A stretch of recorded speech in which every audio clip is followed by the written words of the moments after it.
We are at Southwest Audio Fest 2025. I'm Ron Resnick. If you enjoyed this interview, please kindly click like and subscribe to my What's Best Forum YouTube channel. I'm very happy to see again my friend Damon Von Schweikert, who is discussing the Von Schweikert VR30 speaker, which is the new price performance champion in the Von Schweikert line. Thank you. Damon, great to see you as always. Good to see you. Thanks for coming by. Tell us about this VR30.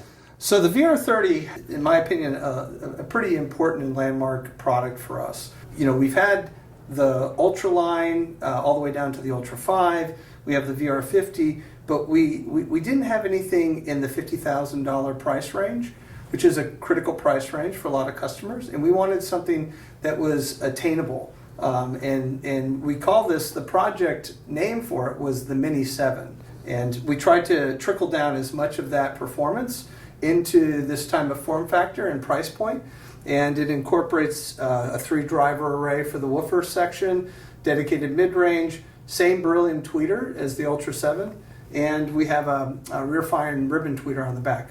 Is this the same mid-range as in the VR55 Mark II SE? This is the same mid-range as the original VR55, but it's been augmented with a completely new network that incorporates the beryllium tweeter, but especially these new Accuton cell drivers, which have tremendous amounts of XMAX, and they're just a dynamite speaker for, you get tremendously deep bass and good dynamics and throw in a very small form factor. Is the VR55 still a current model? The VR55 is no longer with us. We have the VR50, which is the update to this, but that incorporates, it has the same beryllium tweeter, but it has dual 8-inch ceramic woofers, and it incorporates the Ultra mid-range.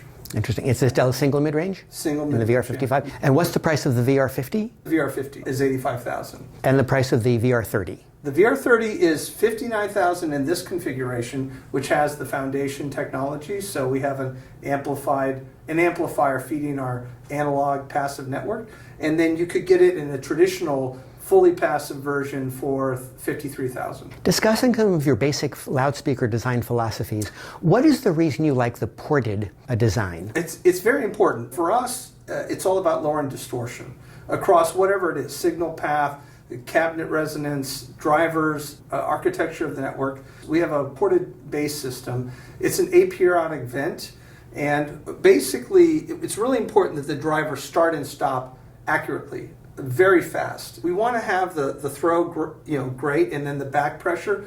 A lot of that is absorbed with the 3 different damping materials that we use inside the cabinet, but whatever energy is left over just goes out that vent.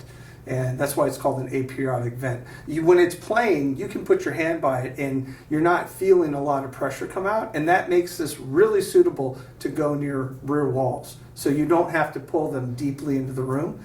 And that also is where the foundation system comes into play, because you can get the speaker very close to the rear wall and then dial that bass flat to that spot. What is the nature of the 3-layer laminate of the cabinet? So we use an HDF material for the majority of the cabinet, and then we're very particular about how we structure the bracing. We're trying to create non-symmetrical panels throughout the speaker that are going to resonate at the same frequency and therefore double and triple in resonance. So we use different aperiodic spacing on the bracing, and then inside we also use a synthetic stone material with a plasticine damping material in between them. It's constrained layer damping, and we use them strategically and non-symmetrically throughout the cabinet, so it mitigates the resonance factors. It's a very my dad would say it's a very elegant solution, because it's relatively inexpensive as opposed to using some very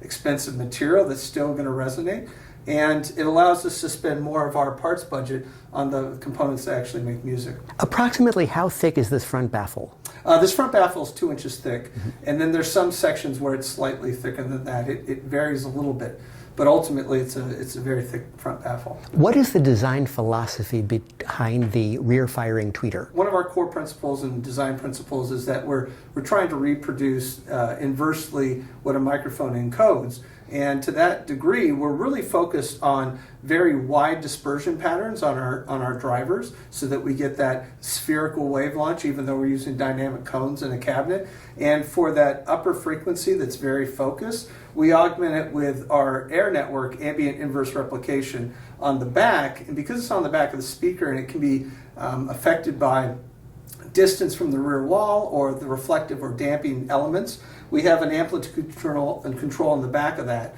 So you bring it on, when you set up the speakers, you set it up without that turned on, and you slowly bring it on like you would a super tweeter until you kind of hear it, and then you can back off of that. It fills out the full off-axis response. You can stand at a 90-degree angle, and it feels very linear there, or even here, than it does directly in front of the speaker. It also gives you that much deeper soundstage and wider soundstage with more image-specific focus. Is there a specific music track you encourage clients to use to set that? When I'm doing sound staging, which is one of the first things I do when I set up our speakers, is I use Muse to Death.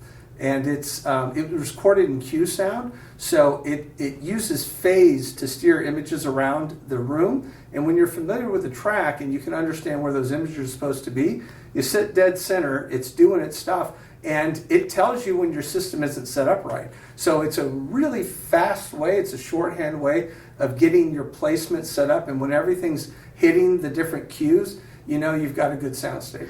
Well, what changes as you enable greater and greater output from the rear firing tweeter? Mm-hmm. How are those sound signatures changing when you play that track? So, what should you be listening for? I use that track specifically for speaker placement.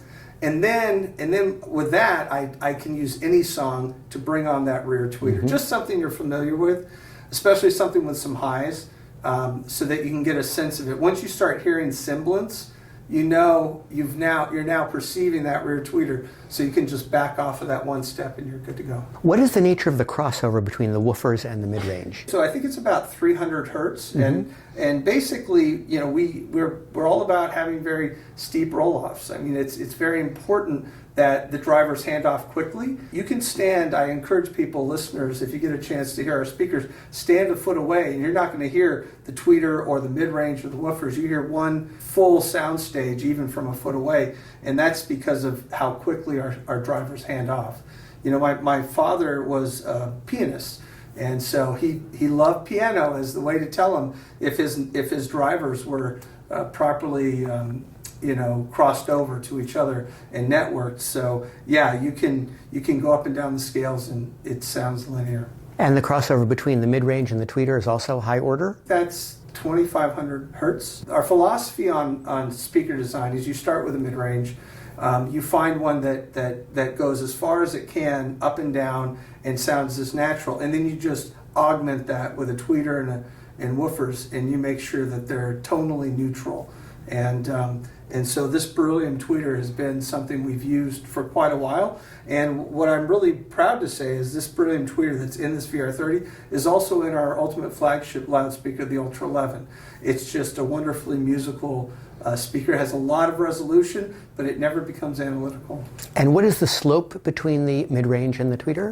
It's a very steep roll-off. Mm-hmm. It's pretty proprietary how we do it, but I can assure you we really are focused on steep roll-offs. How do you advise a client for their particular situation, whether to get the foundation model or the full range amplified model? That's a great question. From my experience, I think almost every room environment can benefit from the foundation technology. Whether it's room adaptability, a lot of people have multifunction rooms for their sound rooms, so they can't bring their speakers deeply into the room. The foundation technology makes that very simple. You set up where you want the speakers to be, and I set up typically bass for imaging, and once that's achieved, we dial the bass in flat to that point.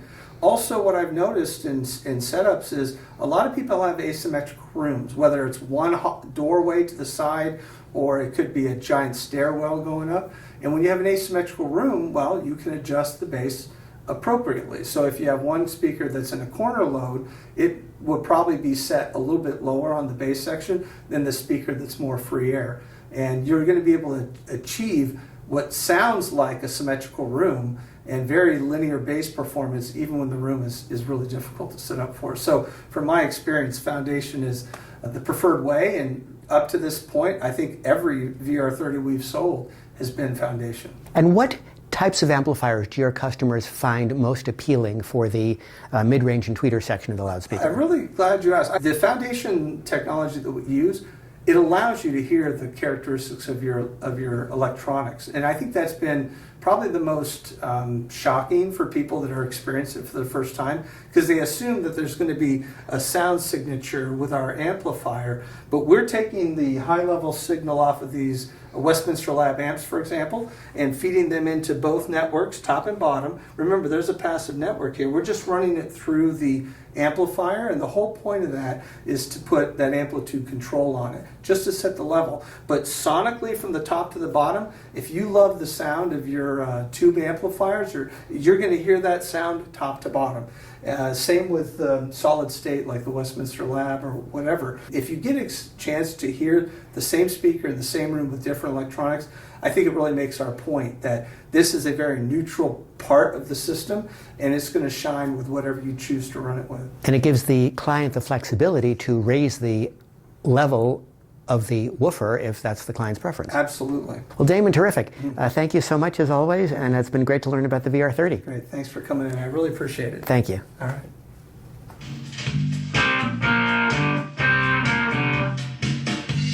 I went for a drink in my favorite bar.